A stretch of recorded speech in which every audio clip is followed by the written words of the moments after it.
Betty! Betty, it's Jimmy!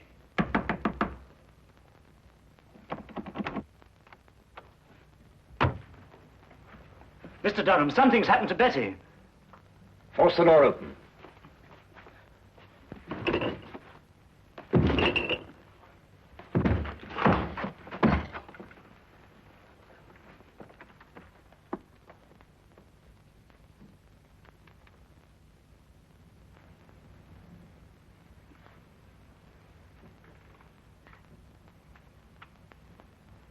The singing violin.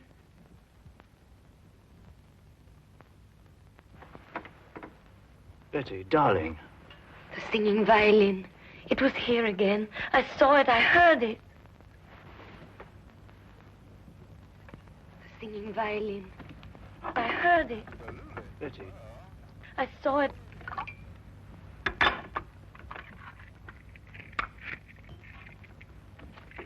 Give her one of these. It's the sedative Dr. Marino left for her.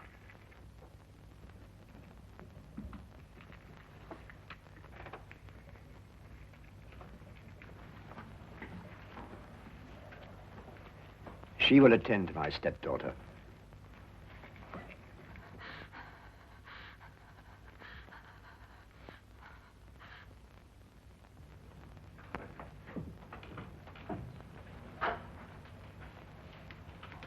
Perhaps you wondered, Willand, why I invited you to my home as my weekend guest. I thought our coming marriage, Betty's and mine, had something to do with it, sir. No. I wanted you to see for yourself why that marriage can never take place. I don't understand, sir. Are you blind, Willand? After what you've just witnessed, don't you realize that my stepdaughter is losing her mind? She never told me. Naturally. Dancing skeletons, headless men, and tonight, a singing violin. Surely, sir, it must be merely her imagination. Nightmares. But she insists the things that she sees are real. Positive proof of incipient dementia precox. I regret to have to tell you this, my boy. My doctor informs me that in a matter of weeks, if not days, Betty must be certified as hopelessly mad.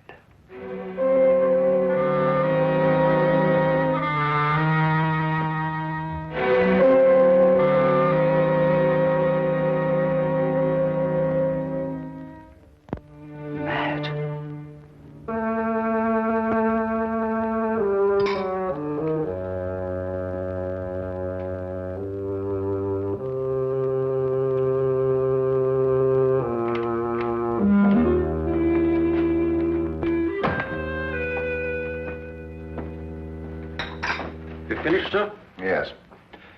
Get out the Thompson file, Wilkins. You know that hatchet killer. Yes, sir.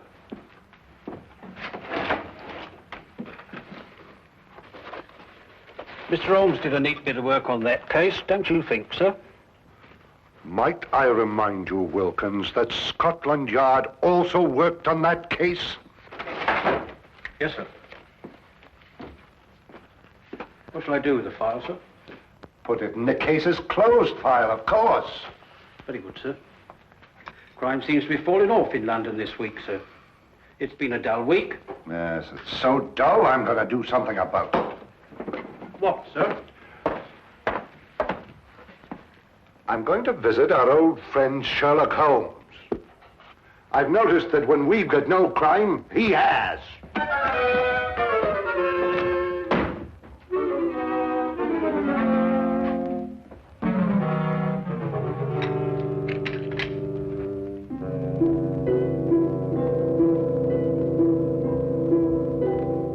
A beautiful girl having hallucinations. A worried housekeeper. An austere stepfather.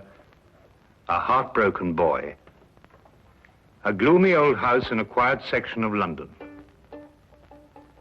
That was one of the most bizarre and terrifying cases ever to challenge the talents of my extraordinary friend, Sherlock Holmes. We were plunged into it one drowsy day in mid-September when murder, sudden and brutal, came calling. What is it? Sounds like a shot from the street.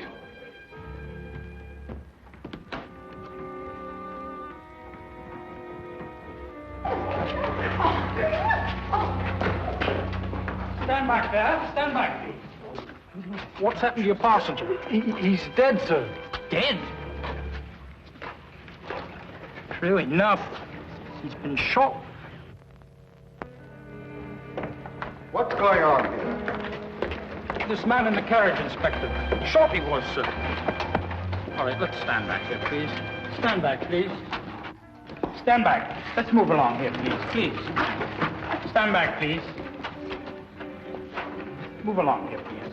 Please stand back. Move along here, please. Move along. Officer, Yes, sir. you take charge here. Yes, sir. All right, driver. What do you know about this? I don't know. We were about to have a visitor. Where? What do you mean, where? Yes, a young man, but he was murdered before he reached here. Murdered? How do you know?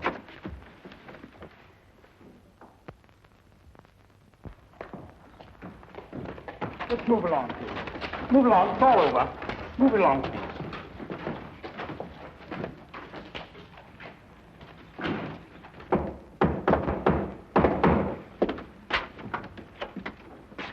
Oh, hello, Lestrade. I've been expecting you. I didn't know myself I was coming here until a few minutes ago.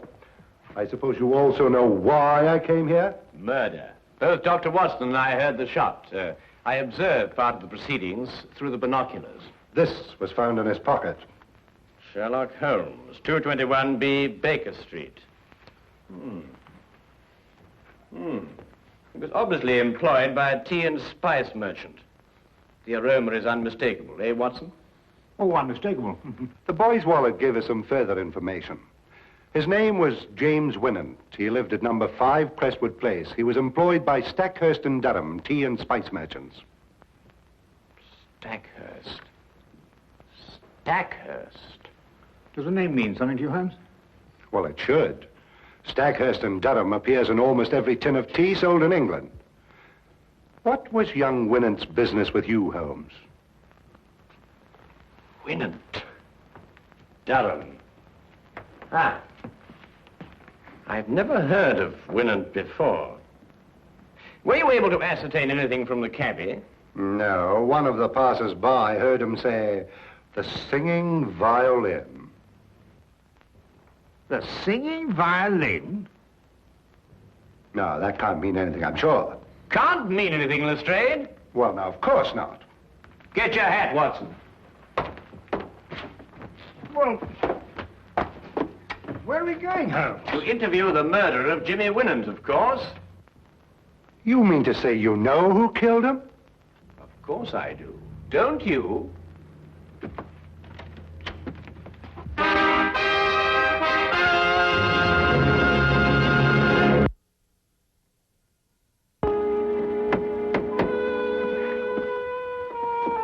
Might I inquire who lives in this dreary monument to great wealth? Guy Durham. Durham. Wasn't he one of the partners of the firm that employed young Winant? Yes, the only surviving member. Stackhurst died 15 years ago. Holmes, you said we were going to visit Winant's murderer. I did. Yes? Good morning. I'm Sherlock Holmes, and this is Dr. Watson. I'd like a word with Mr. Guy Durham. Here is my card. I'll tell him, for all the good it'll do. He left word he doesn't want to be disturbed. Come in.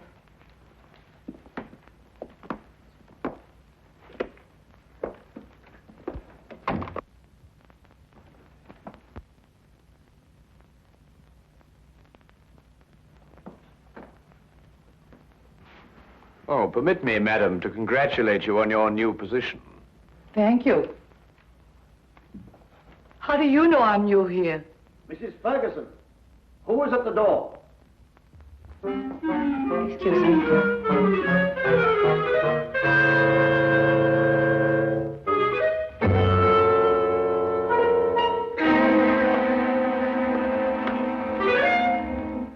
How did you know? Well, she was unfamiliar with the position of the curtain cord. She obviously hasn't been employed here very long.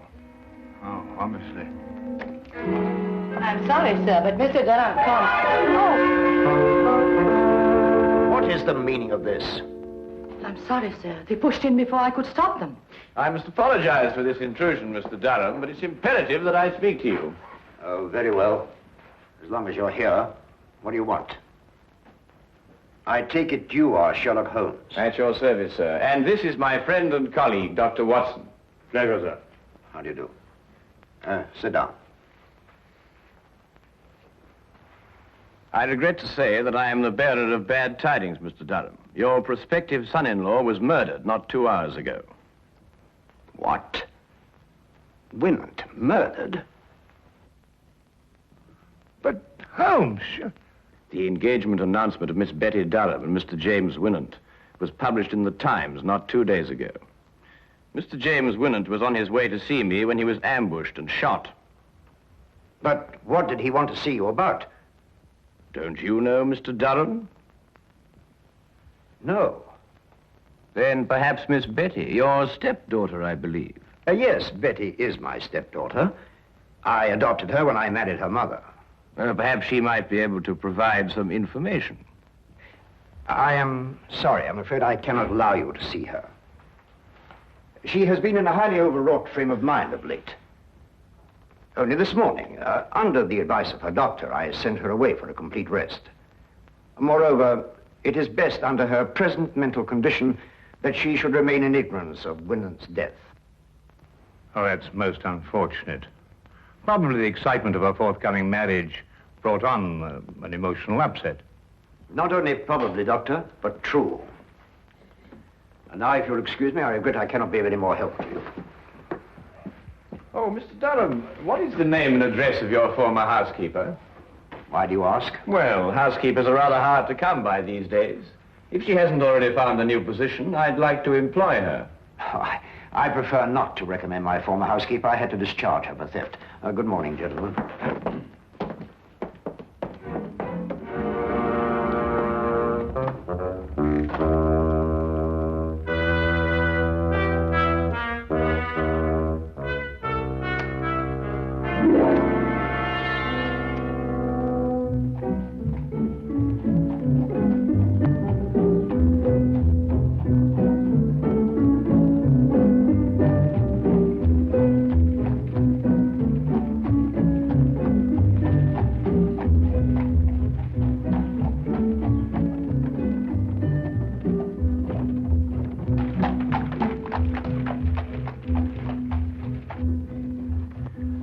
Durham is the murderer, Holmes? Yes. Why are you so sure? Well, 15 years ago, Horace Stackhurst died in extremely mysterious circumstances. Stackhurst? Would that be the Stackhurst of Durham's firm? The same. Shortly after Stackhurst's death, his widow married Durham. And the widow is Betty's mother, I presume? Indeed she was. But the mother herself died within a year, and Betty inherited a great fortune. Durham was appointed guardian until such time as Betty married. Oh, I'm beginning to understand. Tell me, Holmes, have you solved the mystery of Winant's dying words yet? The singing violin? Oh, well, that's really very easily explained, Watson, now that the... here we are.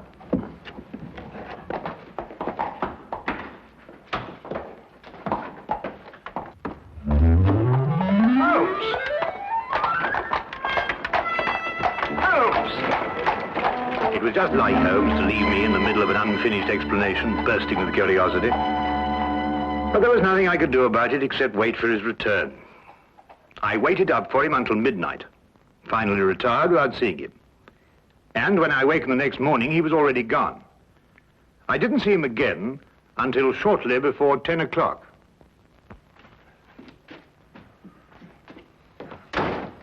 Hello, where have you been? Do you mind going to the window, Watson? What? I've got a surprise for you. Oh, Go on. all right.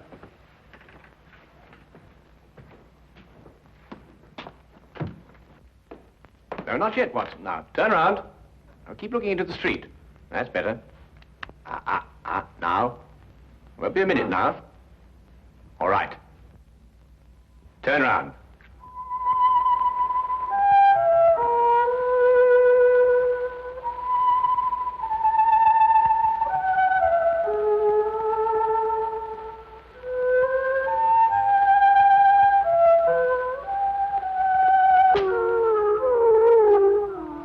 Well, what? A singing violin. Well, that's fantastic. Yes, a fiend with a diabolical mind, our Mr. Durham.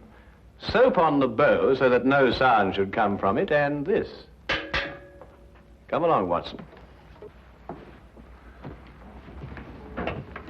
Where to? To complete a plan which this time only you can effect. Oh, really? After you.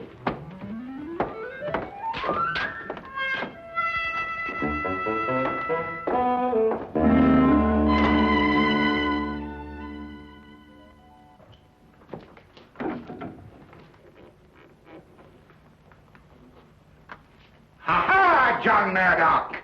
So I found you at last, eh? What? You've been making advances to my wife, and I am going to thrash you within an inch of your life! Wait a minute. You've got the wrong man. Don't you lie to me! I'm not John Murdoch, I tell you. Help! There's a lunatic loose. Oh, so it's a fight you wanted it? I've heard about men like you before. You smiled your last smile, my voyaging vagabond.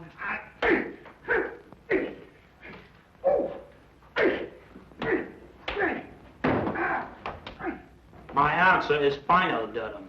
I didn't mind certifying your stepdaughter as insane, but I draw the line at murder. If you want her killed, do it yourself. Very well, Marino. I will. But you will have to sign the death certificate. That I'll do. An overdose of morphia would be the best way. I'll prepare a hypodermic for you. She's under sedation now, and shouldn't give you any trouble. What room is she in? Number 4. Dr. Marino, help! Something's happening out there. Let it wait. Give me the hypodermic.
do you hear me? Don't dare touch that girl. Don't you dare touch her. Or by all I hold sacred, I'll kill you. Durham, do you hear me? Durham!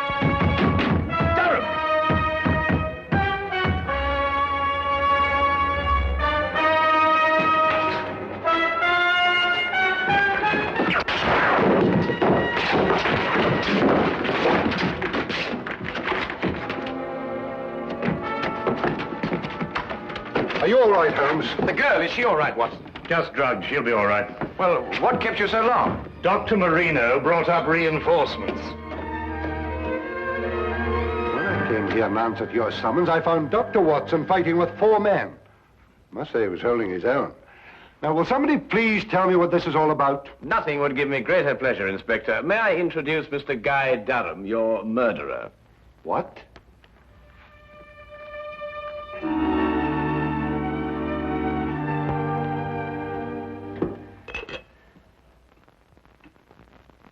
Well, of course, Watson. I knew Betty was in danger when Durham mentioned Marino. I met him before and knew he wasn't a doctor, but a charlatan. Tell me, Watson, how did Betty take the news of Jimmy's death? It came as a terrible shock to her, I'm afraid. Poor girl broke down completely. Well, she's young. She'll recover. And youth has a way of overcoming tragedy.